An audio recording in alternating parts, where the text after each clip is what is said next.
This is part two of the Misery Rules in Shadowland series.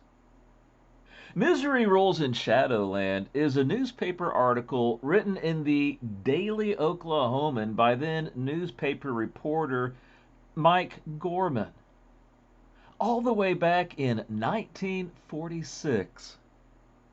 Gorman had received numerous complaints from readers about the unsanitary, abusive, and inhumane state that permeated throughout the Oklahoma State mental hospital system at that time, and as it had been existing for quite some time up until that point. Like most states of that era, Oklahoma had a number of very large, poorly operated mental hospitals located throughout the state. Both incensed and curious, Gorman conducted a 2 week long tour of all of the state's mental hospitals before then writing his deeply penetrating first hand account of all that he saw and witnessed. This personal first-hand account does more than just describe the state of Oklahoma's state mental hospital system, however. Indeed, it actually described the state of the majority of the state mental hospitals throughout the entire nation at that time. It's worth noting here that while Gorman talks about how poorly the state of Oklahoma fared in comparison to other states in such ways, it has been my own personal research experience that the conditions Gorman witnessed in Oklahoma were actually consistent throughout much of the rest of the country as well. This would seem to be the case back at the time of his newspaper article, too, as a pamphlet was written containing his article that was then circulated throughout the nation. And this was then taken a step even farther when the Reader's Digest, which has always had a very strong national readership base, also shared his article. Mike Gorman himself would go on to be one of the greatest mental health and mental illness rights activists and crusaders of his generation. After having published his newspaper article, he played an integral part in the establishment of the Oklahoma Mental Hygiene Association, winning a Lasker Award for his public service in Oklahoma. As his work toward mental health reform continued to grow and become more successful, he was appointed as executive director of President Truman's National Commission Against Mental Illness in 1951. And he would serve in this capacity until 1953. He later became national director of the National Committee Against Mental Illness, a lobbying group founded by philanthropist Mary Lasker, and Gorman would ultimately end up running this organization all the way up until the time of his own final retirement in 1988, just 1 year prior to his own eventual passing. He also served on the Joint Commission on Mental Health from 1955 to 1961, which surveyed the status of needs of psychiatric care in the U.S. The Commission's report, Action for Mental Health, became the blueprint for the Mental Retardation Facilities and Community Mental Health Centers Construction Act of 1963. From there, in working closely with Congress, Gorman helped push for the inclusion of mental health coverage in the then new Medicare legislation. Mike Gorman's success as a publicist and crusader derived partly from his direct, irascible presentation style. He was well known for his sometimes blistering critiques of social injustices and the political or professional inertia that sustained them. He argued repeatedly that there was absolutely no excuse for a country as great and as prosperous as the United States to neglect the health and well-being of so many of its citizens. And perhaps nowhere was this better seen than in his first initial reporting on the matter. Misery rules in Shadowland. Misery rules in Shadowland. Part 2. Crowded Hope Hall quick to disillusion visitors in hospital. The approach to the Central State Hospital at Norman is most attractive. Along the tree-lined streets leading up to the main gate of the hospital are the residences of the medical personnel. Passing through the main gate, you walk up a driveway, past well-kept lawns, to the main administration building, a well-built two-story brick affair. Looking through the tastefully furnished offices of the administration building, you begin to wonder why the Marland Report, way back in 1937, lambasted Central State Hospital for its very poor maintenance facilities. You don't have long to wonder. The most important building at the Norman Mental Institution is Hope Hall, through whose doors pass all mentally ill patients who are admitted to Central State Hospital.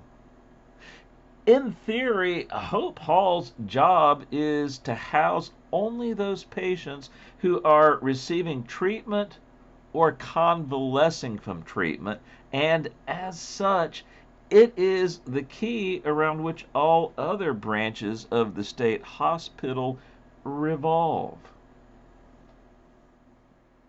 A new male patient, if he is not violently disturbed, is assigned a bed on the first floor of the men's section.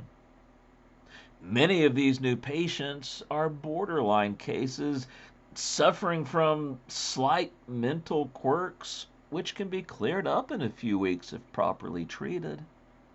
Many of them are sensitive types, people who would not stand the tough reality of modern life and hence wrapped themselves in the protecting cloak of unreality.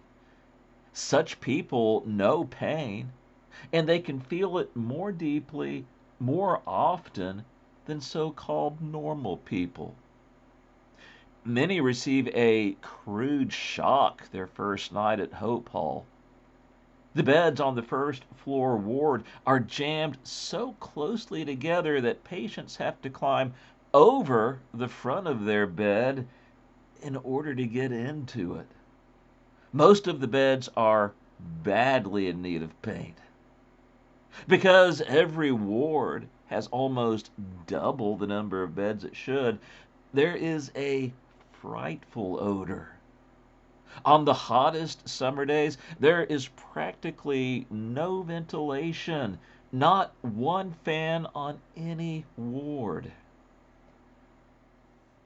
When the new patient opens his eyes the next morning and looks toward the window, he sees a heavy steel screening, rusted and broken along the edges. If he looks at the ceiling, he sights ugly gashes and chipped plaster. If he gazes out at the walls, he sees streaks, dirt marks, gaping holes, and so on. When he goes to the lavatory, he finds a chamber of horrors where all toilets are open and no privacy is possible. If he is restless, he has no place to go. He has no chair to sit in, no bedside table to put his few belongings on. If he walks down to the end of the hall, he encounters a locked door or iron bars. If he is a disturbed patient, he is quartered on the second floor of Hope Hall. In addition to the dirt and squalor of the first floor, he is in for a few new experiences. He sees several of his fellow patients writhing and groveling on the floor. He hears the disturbed cries and occasional screams of men in these seclusion rooms. On the third floor, there are wards for the physically infirm and bedfast elderly people. The wards for the old men and women are not pretty. Jammed together, bed to bed, are these unfortunates living out their last days. No bedside tables, dirty linen, no ventilation, an overpowering stench, sagging wooden floors, desultory care from overworked attendants. This is the overall picture. In addition to Hope Hall proper, there are male and female annexes joining the building. The second floor of the male annex, devoted to disturbed cases, is one of the most unhygienic on the entire grounds. The seclusion rooms on this floor would frighten even the state legislators who begrudge present appropriations for the mental hospitals. Caged in small rooms with a peephole slit in the door, many of these patients grovel nakedly about on a cold stone floor. Furnishings in these rooms usually consist of one dirty, night-soiled, stained mattress. Hope Hall, however sorry its condition, is the showplace of Central State Hospital, the best building on the grounds. When a patient is transferred from Hope Hall, in a very literal sense, he leaves all hope behind. There are several buildings at Norman devoted to the custody of male and female chronic patients. These are patients who have been mentally ill for a considerable period and are not undergoing active treatment. However, with proper care and treatment, many might be returned to community life. In addition, mixed in with these chronic patients are quite a few acutely ill patients who should be undergoing treatment, but because of the limited facilities and space at Hope Hall, cannot be taken care of. In all of the buildings for chronics, conditions are on the same plane. Some of the wards with a normal bed capacity of 50 have 90 beds jammed together. There are no chairs and no tables. Crammed into one end of the ward are several hard, unpainted benches. Usually, 30 or 40 patients crowd together, hip to hip, on these benches. They sit there idly, hour after hour. A sensitive boy sits cheek by jowl against a hopeless chronic who wears a locked belt restraint. There is about all of it the feeling of being pinned in. Some of these chronic patients have not been out on the grounds in 10 years. While this reporter toured several of these wards, a number of patients came up to the doctor and begged him to let them out for a little while. He had to refuse, explaining to me that the shortage of attendants made this impossible. One building for female chronics at Norman deserves special notice. Built in 1918, it is the oldest structure on the grounds. It has old style iron bars in front of each window. It is probably the most overcrowded and dilapidated structure in the state. The wards on the second floor are closed off by prison bar gates, always locked. When the doctor and this reporter made the rounds, many of the women patients rushed up and clung to the bars, screaming that they wanted out. The dirt and overcrowding were almost indescribable. In one of the wards, the beds were double decked in violation of every standard of mental and physical hygiene. Patients who were not sitting on hard benches were lying on dirty floors and in hallways. In these wards, where numerous acutely ill mental patients were quartered with the chronics, the toilet facilities, with their filth and lack of privacy, were enough to cause a sane person to break down. Several women were lying on the toilet floor. In some ways, though, all this was as nothing compared to the buildings used for old men and women. Over 1,000 seniles jammed to the bursting point the limited facilities of the Norman Hospital. It didn't matter that they didn't belong there, that they were admitted because the state had provided no other place for them. They were there, all over the place, and they gave the entire hospital that hopeless, tired atmosphere one finds in homes for the aged. 90 to 100 old people were crowded into each of the wards for seniles.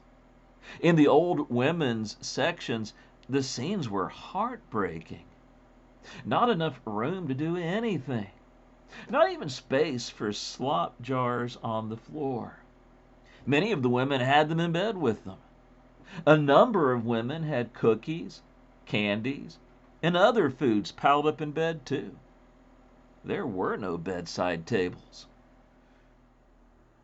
There was just one attendant for each of these senile wards. Many of the patients were unable to take care of their immediate wants. Everything devolved upon the attendant, who had more than 90 patients to care for. The smell of the wards, the dirty linen, the fact that most of the patients were badly in need of cleaning and bathing, the old people lying helplessly on the floor. How could you blame the harassed attendants for these things? The men's wards were equally bad. The sight of so many old men sitting endlessly on long, hard benches was the last word in hopelessness.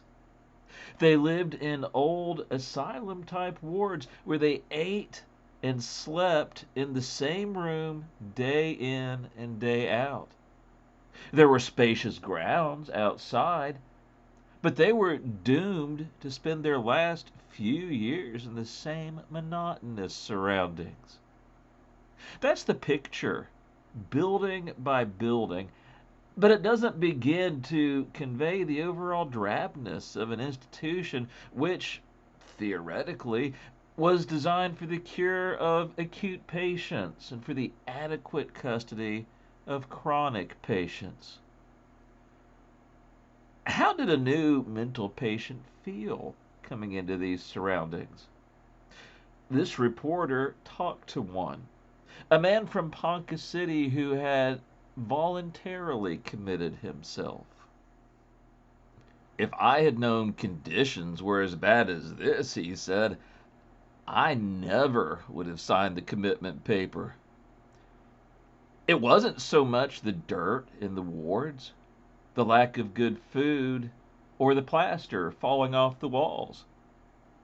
It was the deadly monotony of asylum life, the regimentation, the depersonalization and dehumanization of the patient, the hurting of people with all kinds and degrees of mental sickness on the same wards, the lack of simple decencies, the complete lack of privacy in an overcrowded institution, the contempt of human dignity.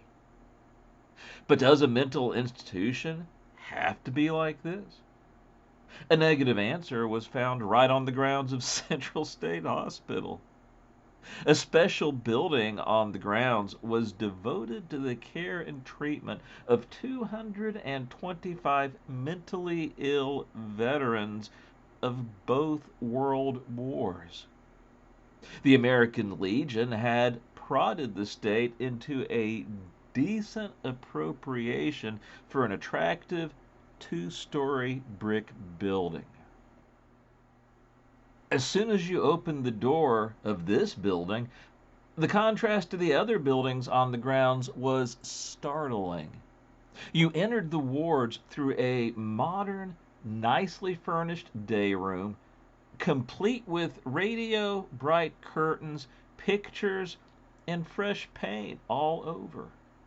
Just off the day room was a recreation room with a large pool table.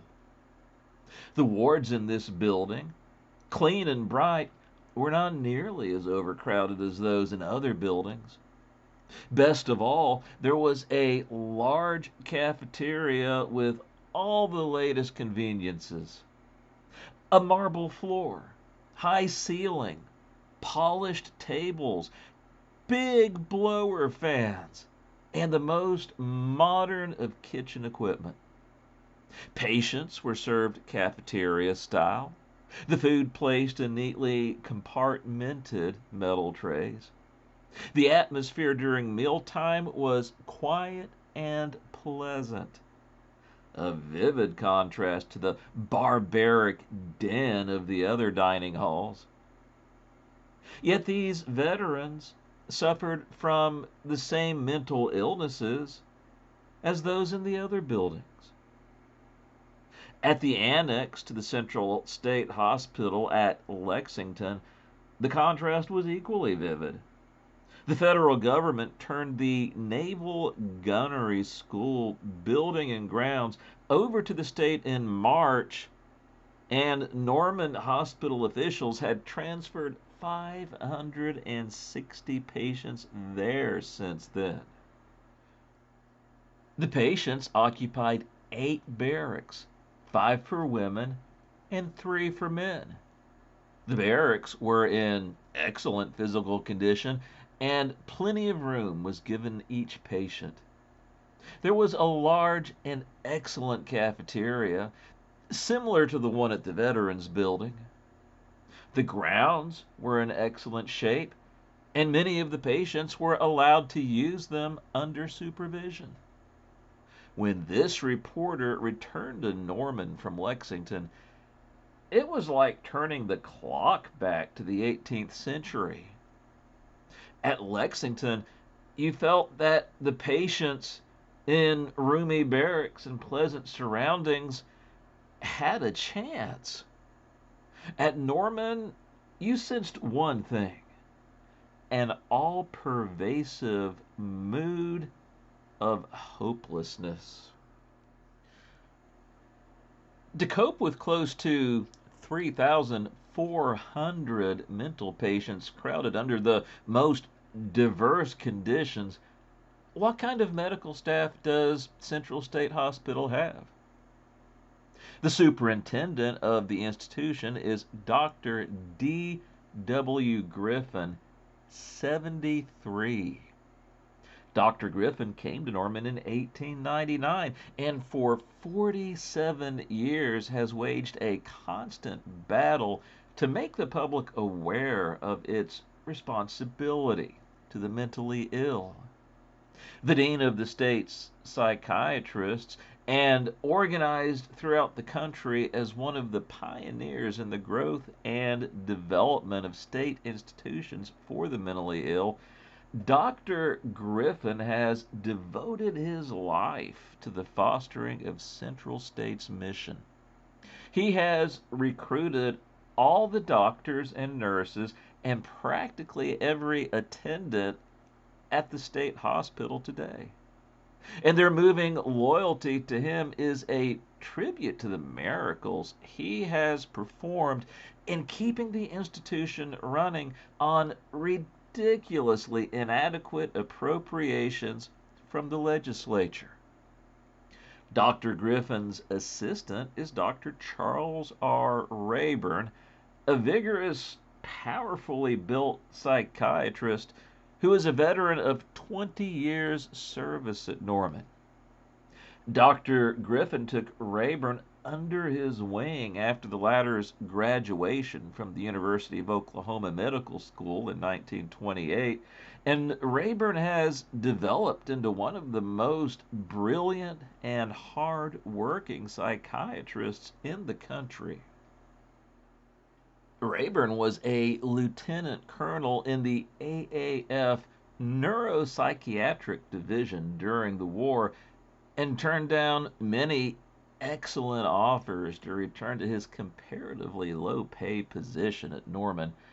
Rayburn is also psychiatric consultant to the State Board of Affairs and has worked indefatigably to educate that board to its responsibilities to the mentally ill. Key man in the research and treatment of mental disease is Dr. Mormon M. Prosser, another Griffin protege who graduated from OU Medical School in 1935. Prosser has a superb psychiatric education, spending 2 years interning in psychiatry at the government's famed St. Elizabeth's Mental Hospital in Washington, D.C., and also studying under Dr. Sackle, inventor of insulin shock, at New York's Bellevue Hospital. Prosser, now in his mid-30s, is a brilliant research man and is the author of many papers on the treatment of mental illnesses. 3 assistant physicians, Doctors Joseph Reiger, Clarence Mitchell, and Harold Hackler, are all graduates of OU Medical School. Reiger, like Prosser, spent 2 years interning in psychiatry at St. Elizabeth's and is an expert in all forms of shock therapy. Mitchell spent 7 years as an assistant physician at the Western Oklahoma Mental Hospital at Fort Supply, requesting a transfer to Norman this year because of inadequate treatment given mental patients at Fort Supply. Hackler joined the Norman staff in March of this year and has but 1 year's experience in psychiatric work. Junior member of the staff is Dr. Orville M. Fitzgerald, 30, youngest physician in any of the state mental institutions. Fitzgerald has had a thorough internship in Pennsylvania mental hospitals and did neuropsychiatric work for the Navy in the South Pacific during the war. With an excellent staff like this, far away the best in the state and one of the finest in the country, how is it that Norman is unable to match the treatment record of many comparable institutions throughout the rest of the country? First of all, each of the doctors carries a patient load of approximately 700, one of the highest in the United States. In addition to being responsible for this enormous number of patients, they have to supervise the intensive treatment given the acute mentally ill and concerned themselves with the filling out of endless reports and case histories. At Brooklyn State Mental Hospital, with approximately the same number of patients, there are 37 assistant physicians as compared to the 6 at Norman. Because of this enormous patient load, all doctors at Norman work fearfully long hours. They're on call 24 hours a day, 7 days a week, and all of them average a 12 to 14-hour working day. Vacations are luxuries seldom indulged in at Norman. Griffin, though in his 70s, has worked 7 days a week for the last 5 years without a single day off. And no one on the staff has had any time off during the last 3 years. During the war years, 3 of the doctors collapsed from heart attacks because of overwork. How does a grateful state legislature reward these men for back-breaking, nerve-wracking toil? Average pay of these doctors is $300 a month, plus maintenance. A mere pittance compared to the money psychiatrists in private practice make right here in Oklahoma City. Every one of the doctors at Norman has received various offers at double and triple their present salaries. Yet they have turned them down because they haven't the heart to desert their unfortunate patients. The nursing staff is in even worse shape. There are only 5 graduate nurses at Norman, and only 2 of these are on permanent staff. At Brooklyn State, with the same number of patients, there are 110 nurses. Yet the superintendent there complains because he is 20 nurses short of what he needs to take care of his patients. Miss Jessie Kellogg, superintendent of nurses, has been at Norman since 1929. She spends practically all her time in administrative duties and in the training of new attendants, and has little time for nursing duties. Her assistant, Miss Sylvia Hood, took a postgraduate course in psychiatry at St. Elizabeth's and has been at Norman since 1940. The training program for attendants, in addition to x-ray work, takes up practically all her time. Miss Betty Dambacher, graduate nurse serving on a temporary basis at Norman, received excellent training in psychiatry in the New York State hospital system, including a course in insulin shock treatment at Rochester State Hospital. "I've never seen anything to compare with the conditions here at Norman," said Miss Dambacher. "There aren't enough nurses here to supervise the shock treatments, much less take care of the thousands of patients. I'm used to a setup where there are plenty of student nurses around to help. There's not one single student nurse here at Norman. The 12-hour shift is brutal on a nurse, too. How can you do your best working long hours? I never worked more than 8 hours at a stretch in New York." The doctor and nurse situation is bad, but the attendant situation is worse. And that makes it impossible for Norman to meet the lowest standards for the adequate custody, much less treatment of mentally ill patients. There is a total of 89 regular attendants at Central State, 1 attendant for every 37 patients. But the attendants work 12-hour shifts, so on each shift there is 1 attendant for every 74 patients.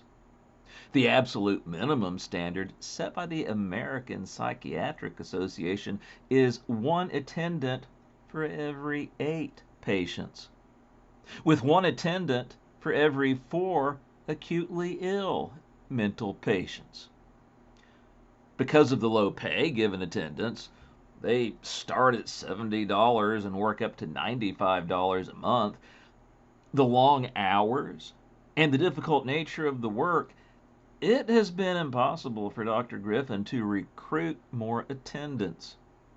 During the war, practically all of his experienced attendants left for better paying jobs, and most of them did not return. Dr. Griffin has raided the nearby farms for most of his current attendants, and he and his staff have had a difficult time training them to meet minimum standards. A large percentage of the attendants are elderly men, too advanced in years to take advantage of higher paying jobs outside. Just as the private is the backbone of the Army, the attendant is the backbone of a mental institution. If you don't have enough attendants, and the ones you have are of poor quality, no matter how fine the medical staff you boast, you're bound to have a poorly run institution. In some of the wards at Norman, you have one attendant for 90 to 100 patients. Many of these patients are unable to help themselves, and the attendant has to see that they're fed, bathed, watched over, and bedded down. In the disturbed wards, one patient may require practically all the attention of an attendant for a long period of time. During this period, all of the other patients are neglected. No wonder then the filth in most of the wards at Norman. The shortage of attendants has led to serious shortcomings at Norman. Many acutely ill patients have to be put in mechanical restraints in violation of state and national standards because there are no attendants to watch over them. If a patient becomes violent, there aren't enough attendants to subdue him. He's clapped into seclusion. This is exceedingly bad for the patient, but under the circumstances, what else can be done? Because of low pay and long hours, the turnover of attendants is very high. It takes 3 to 6 months to train an attendant. It's heartbreaking how many leave right after the training period, said Miss Sylvia Flood, Assistant Superintendent of Nurses. They go to mental institutions in other states where they can get better working conditions. In an effort to alleviate the shortage of personnel, Norman in recent years has used patients as attendants. At present, there are 77 patient attendants at Norman, almost as large a staff as the regular one. To see these patient attendants at work is a frightening experience. Most of them are chronics, have been at Norman for years, and their minds are badly deteriorated. Yet they are placed in charge of other patients in responsible positions. Most of the kitchen help is made up of these patient attendants. There are many dangers in this practice. Some of the patient attendants are placed in violently disturbed wards, and they don't have the experience or mentality to cope with recurrent crises. This reporter talked to a 69-year-old patient attendant who, 2 nights before, had suffered 14 gashes in the head from a violently disturbed patient. Accidents like this are not uncommon. The using of patients as attendants, condemned by every mental health organization in the country, is deplored by the medical staff of the hospital. If we had enough help, I wouldn't use one of them, said Jesse Kellogg, superintendent of nurses. If they were mentally competent, they would have been discharged from here. Except on the grounds of absolute necessity, it is an indefensible practice, said Dr. Rayburn, assistant superintendent. It gives them nerve-wracking responsibilities they shouldn't have to assume. It is very bad for the patients. Many of the more sensitive ones are deeply resentful of other patients bossing them around. And it is exceedingly bad for the institution as a whole.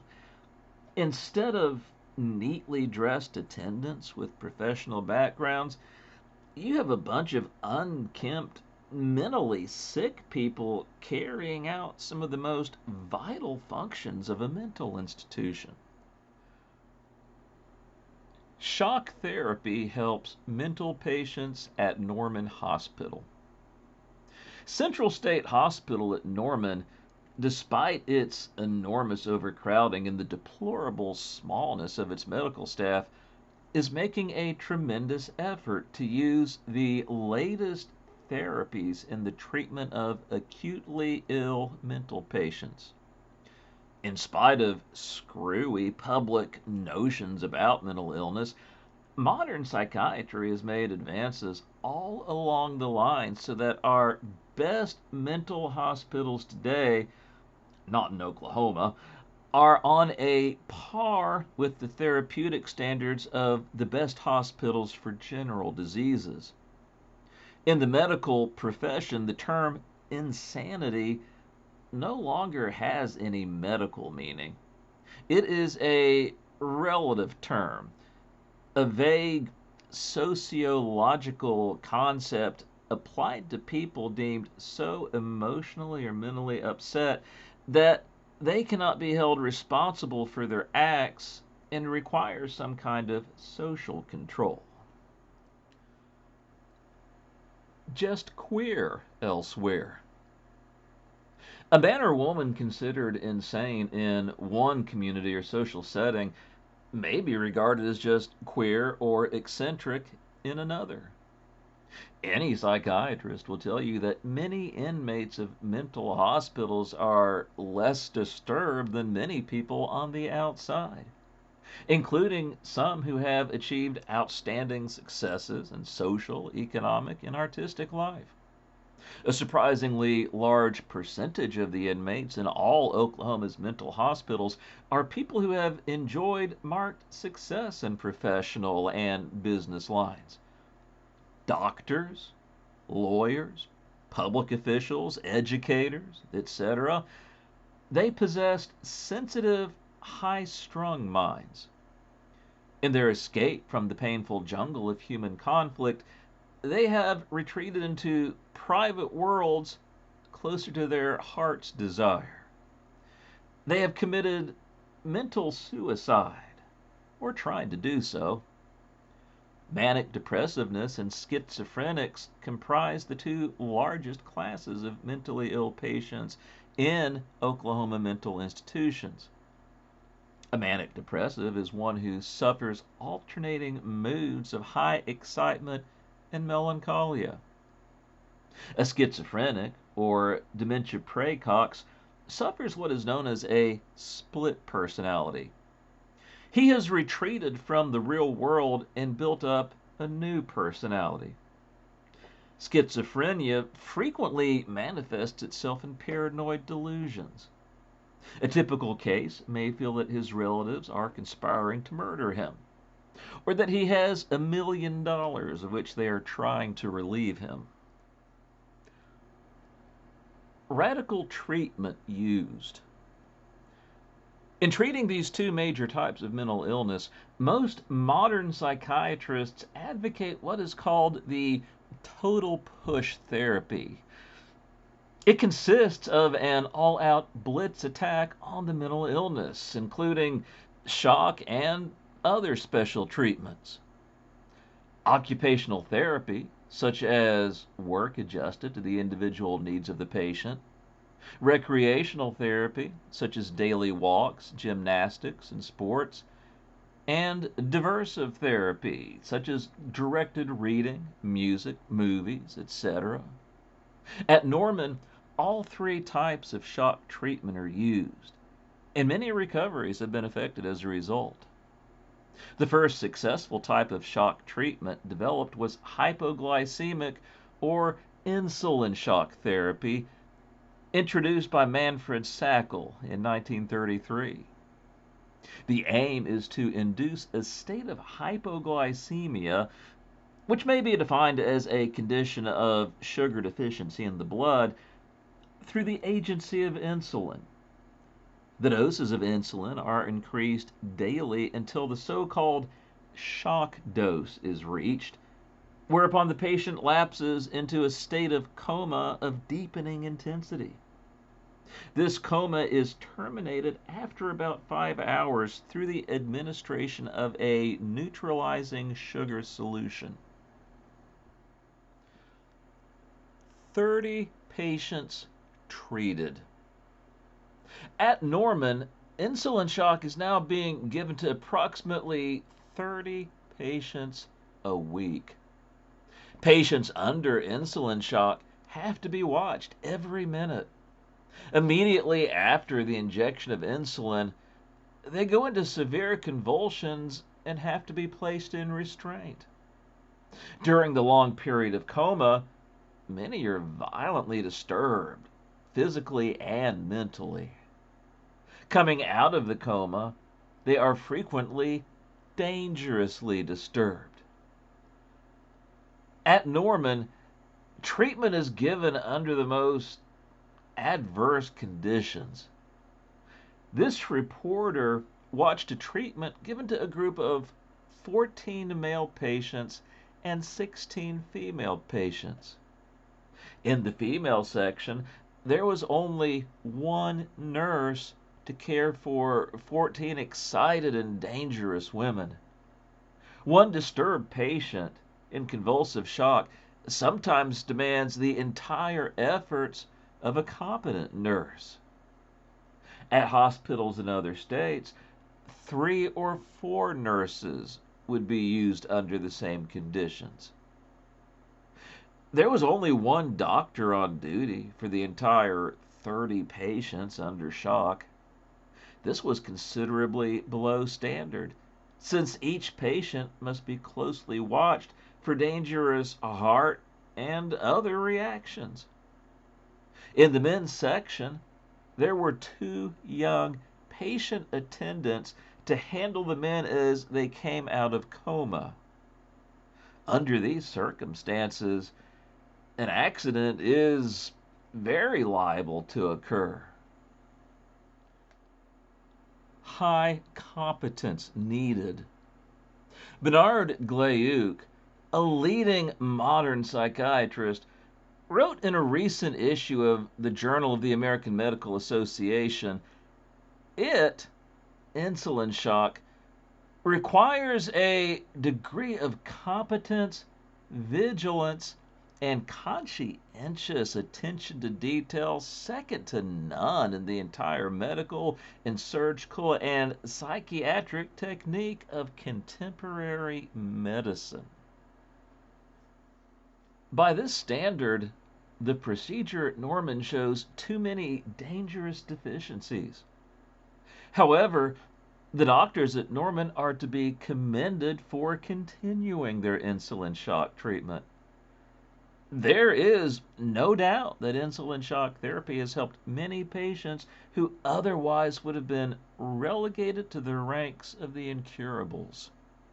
A recent report by the New York State Temporary Commission on State Hospitals revealing the findings of an intensive 5-year study of insulin shock treatment given to schizophrenics at Brooklyn State Hospital, showed that 79.6% of the schizophrenics given insulin shock treatment at the institution were able to leave, as compared with only 58.8% of the patients treated with other shock or non-shock methods at other hospitals.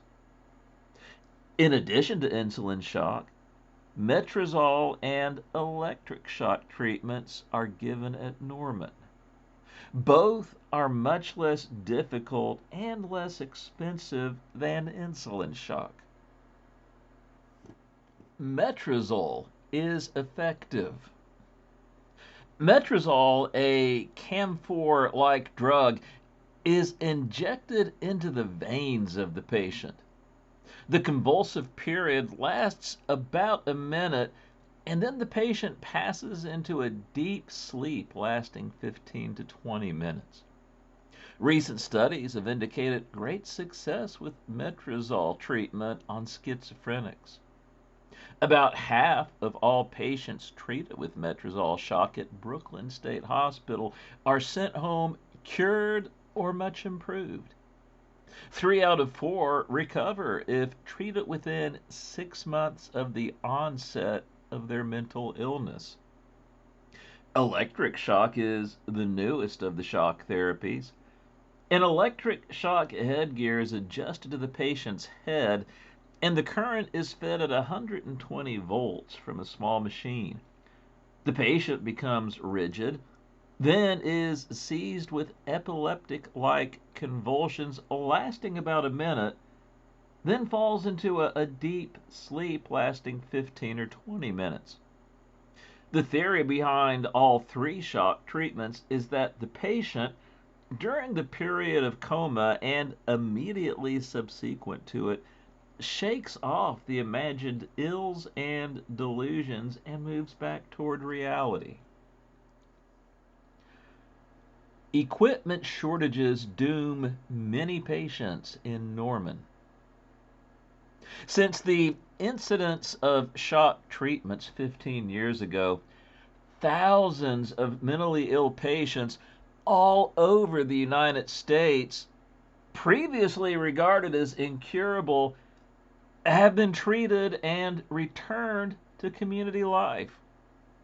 Yet today, at Norman's Central State Hospital, there are hundreds of acutely ill mental patients who might be cured slipping into the incurable class because of lack of equipment and shortage of medical and nursing personnel.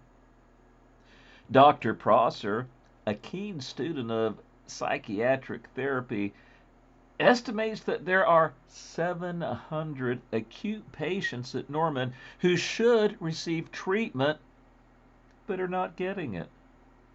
He points out that 95% of the cures are effected in the first 12 months of a patient's illness, so that each day sees more of these abandoned 700 sinking into the incurable class.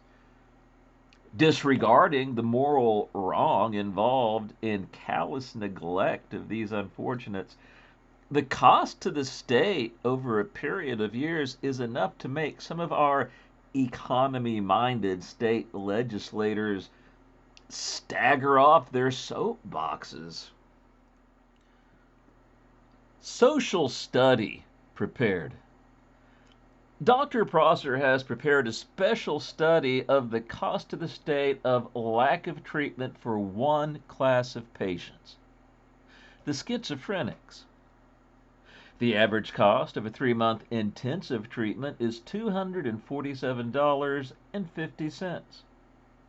If the schizophrenic is untreated, his average stay in the hospital is 20 years at a cost of $5,188.80 to the state. Note the difference in these two figures. Even if the treated schizophrenic enjoys only 5 years at home and then is readmitted, The state has saved almost $1,000. Now Dr. Prosser does a little multiplying. Each year, about 210 cases of schizophrenia are admitted to Central State. If not given treatment, these cases have a potential cost to the state of over $1 million. If given treatment, using statistics for rate of recovery at Norman, Dr. Prosser concludes that the state will save at least $200,000 a year from those who return to their homes either permanently or for several years. This is not speculation. These are actual figures, and they cover treatment for only one type of illness. Of course, this study does not take into account the tremendous human factors involved in the restoration of the individual to mental health, the rehabilitation of broken families, and the gain to society in the return to it of so many of its highest type citizens. 2,000 chronics at Norman. And this study glasses over the fact that many hospitals have effected amazing cures on chronic patients who were formerly regarded as incurables. There are 2,000 chronic patients at Norman. Who knows how many of them could be cured if equipment and personnel were available? In the past year, the Norman medical staff has done some limited experimenting on a few chronics.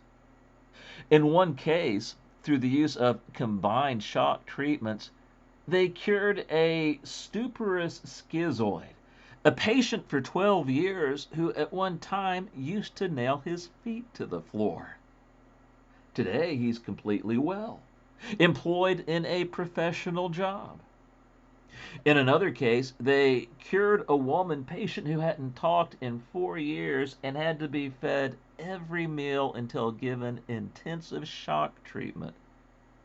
Today, she is employed by one of the largest banks in the state.